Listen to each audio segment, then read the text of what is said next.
What is communism? You've probably heard the term, but what does it really mean? At its core, communism is a political and economic ideology that seeks to create a classless society where wealth is shared equally and property is collectively owned. But how did this idea come about? Before Karl Marx and Friedrich Engels developed modern communism, its roots go back centuries. Let's explore the early origins of these revolutionary ideas. Our journey begins in 1516 with Thomas More's Utopia. More imagined a perfect society where all property was owned communally and no one was wealthier than anyone else. In Utopia, wealth is shared and everyone works for the common good. Although Utopia was a fictional critique of European society, More's ideas were revolutionary. By suggesting that wealth should be shared and property held in common, More was planting the seeds of what would later become key communist principles. Even earlier forms of communal living existed in early Christian communities. According to Acts 2:44, all who believed were together and had all things in common. These communities rejected personal wealth, sharing resources equally. While their practices were not political, they laid the ethical foundation for future ideas of equality and communal ownership that would inspire socialist and communist movements. Fast forward to the 17th century during the English Civil War, where radical groups like the Diggers took these ideas even further. Led by Gerard Winstanley, the Diggers believed that the earth should be a common treasury for all and rejected private ownership of land. They set up communal farms on common land, where everyone worked together and shared the produce equally.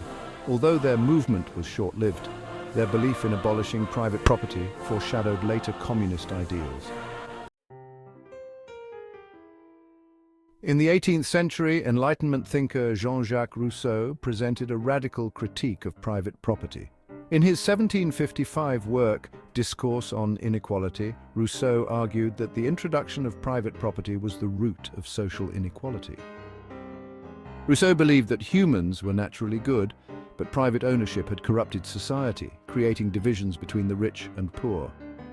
Though not communist himself, his critique of property influenced socialist and communist thinkers like Marx. By the late 18th century, revolutionary ideas were gaining momentum. During the French Revolution, Gracchus Babeuf took the concept of equality further, advocating for the complete abolition of private property. In 1796, Babeuf led the Conspiracy of the Equals, calling for a revolution to establish communal ownership.